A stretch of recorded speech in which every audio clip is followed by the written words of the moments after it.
आज परत त्या महाराष्ट्राच्या प्रत्येक नागरिकाला तोच प्रश्न पडलाय.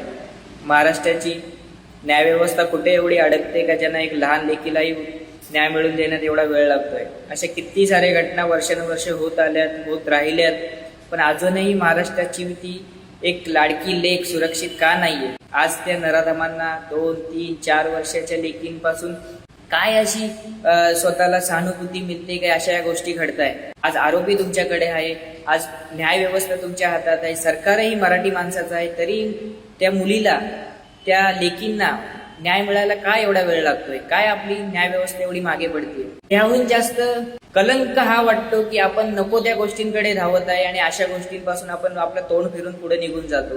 अशा गोष्टी घडत राहतात. वारंवार आपण त्यावर मोर्चे काढतो, आपण कॅन्डल मार्च करतो आणि नंतर थोड्या दिवसांनी या गोष्टी सगळ्या विसरून निघून जातो. अशा पण त्या पोरीच्या आईबापांचं काय, त्यांच्या नातेवाईकांचं काय, त्या आत्मेचं काय, जिला या गोष्टीपासून कधी शांतीच मिळणार नाही.